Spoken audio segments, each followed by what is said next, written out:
Now that we've taken a look at the mounting phase of our component, after our component has been mounted onto the DOM, any future updates, either to the props, to the state, or us manually forcing an update on our component, will cause our component to go into the updating phase.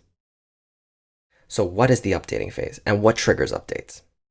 Well, if, for example, inside of our app.js, we're passing in the text value off of this.state, right, into our lifecycle methods, which for us is this string where whenever we click the button, we just append underscore hello to that string. We just make it longer and longer, right, which we can see right here.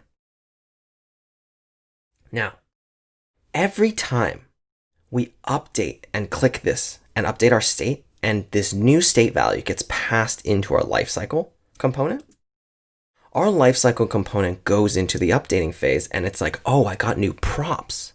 I should probably re-render my component. Not remount though. Our component is already mounted. It doesn't need to go through mounting again.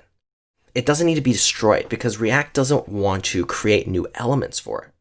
Doing that is actually very costly on the browser. But selectively changing pieces of the HTML inside of our component is way easier because all it needs to change is this.props.text. It doesn't need to change the h3. It doesn't need to change the div.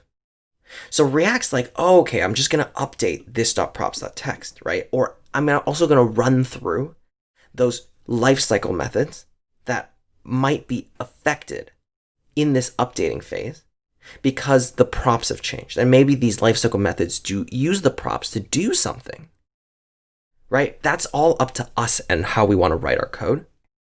The props have changed. I'm going to start going through my update cycle. The update cycle could also be triggered if this.setState gets called inside of our component.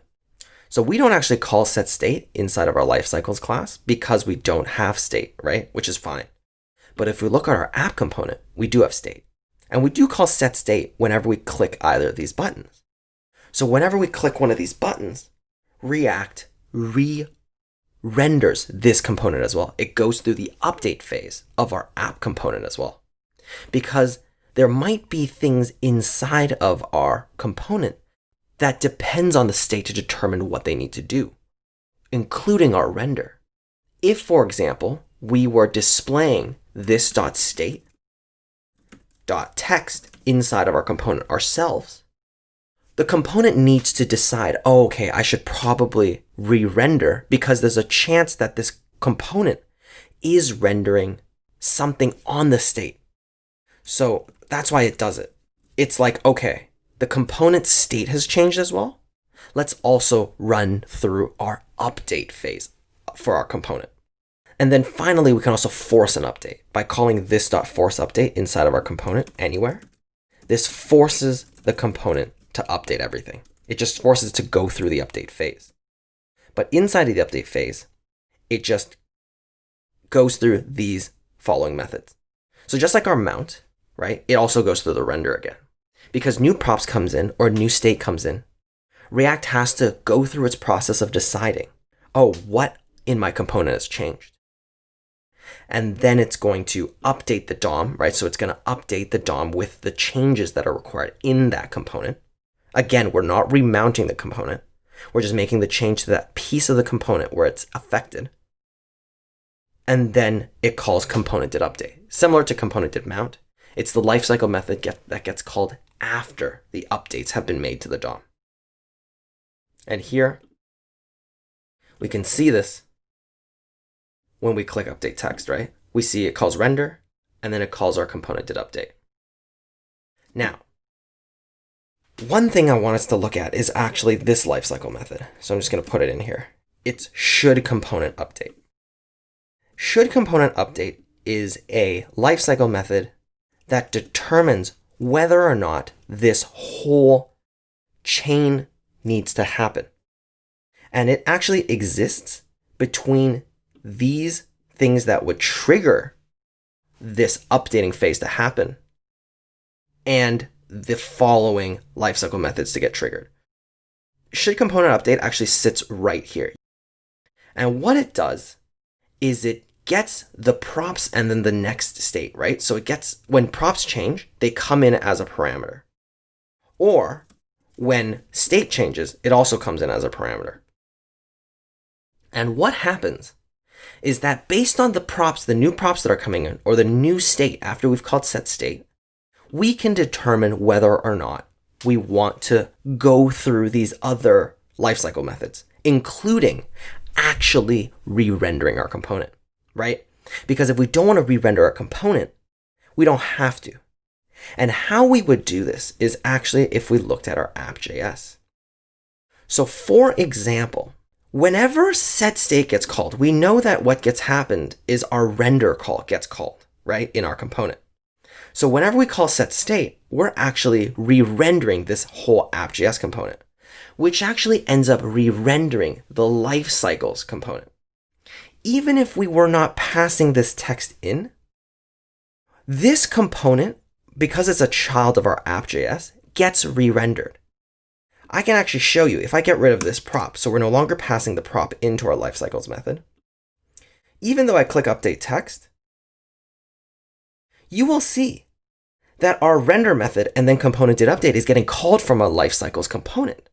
This is because of how React's node tree works. React knows that inside of this component, any of the children might need to be re-rendered because it's just going to assume that everything in the render is affected, possibly by the state changing or new props coming into this component, right? So whenever a component gets updated, re-rendered, all the children also get re-rendered. And this happens whenever, again, as we saw, props change or set state gets called or force update gets called inside of the component. Now, the reason this is important is because let's say we called set state on a property that our lifecycle method doesn't care about. Let's say, for example, we had another state property, I don't know, message, right? And then this value we used somewhere else inside of this component. We don't pass it into lifecycles as a prop. We just use it somewhere else. Well, if set state gets called that updates this message, we just saw that it's going to force our component to update, right? And our component, if the state.text hasn't changed, why do we need to re-render our lifecycles component? That's a waste of processing power. It's slowing down our browser. So what we could do here is it allows us to selectively hijack and not go through that re-render, right? We don't have to re-render our component. And here we can see we do that by what gets returned as a Boolean value from should component update. If we return true, then our component will update. It will continue, it will go through, right, the cycles, and it will run through that component did update. And here we actually see us logging the next props that we're getting, right? So whenever we clicked update text, we see that the text is coming through, right? That's the property, the new text property that we're getting. But if we return false, what happens is that it doesn't even go through any of those lifecycle methods except for should component update. Because when we return false, we're saying, I don't want my components to re-render. And the reason we would do this is, for example, if we were to check the next props that we're getting, if we see that the string value for our text has not changed, then we don't care to update them. We don't need to. There's no reason for us to do that. And here we will see that if we click update text, we're getting this call, our should component update. But because we're returning false, it does not go through the next cycle methods that need to happen inside of our updating phase. And the reason we would do this, as I mentioned, is because maybe we don't want to re-render because our text didn't change. And we can actually force this to happen if inside of our button click, instead of appending hello, we just keep the text as what it is. But because we're calling set state, we're forcing the state to change. And because we're forcing the state to change, we're forcing React to re-render our component. So now inside of our lifecycle methods, what we can do is here we can actually say, we want to return, instead of false, we want to return if next props dot text does not equal this dot props dot text. So if the current text is the same as the next props text, then don't re-render because there's no point to, right? We don't need to re-render our component because our props have not changed. So now we'll see if we click update text, it doesn't update. But if we go back and we say that, okay, now the text is changing, well, then our component will update accordingly. So this is mainly just for performance. If the properties coming in are not different than the props that we already have, then there's no reason to re-render. Now, understanding this update phase is so fundamental to us becoming better React developers because much of how code is structured and how the architecture for React is written is based around this update phase. Because this is fundamentally what the React library does for us. This is why we write components. This is why we break our code up the way it does. Because this update phase is how React makes our lives easier for us whenever it updates the DOM. Based on new properties coming in, based on us calling setState or forcing updates inside of our components, this triggers a chain reaction of, for example, our app component updating also its children, not only re-rendering itself, but re-rendering any child components it has. And then those child components also update. But that's the thing, if we trigger big updates like this, there may not be a need to even update these components if, as we saw, the props do not actually change. If the props don't change, nothing about this component needs to update. So leveraging the lifecycle methods will allow us to possibly improve the performance of our application, but also give us a better idea of when we should do what with our components.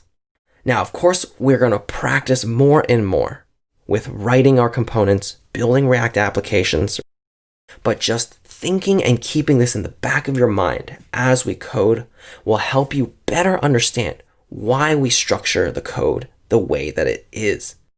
This will all make more and more sense the more you code in React. Now, I know this was a bit of a longer lesson, but now that we understand what the update phase, let's move on to the last phase, the unmounting phase.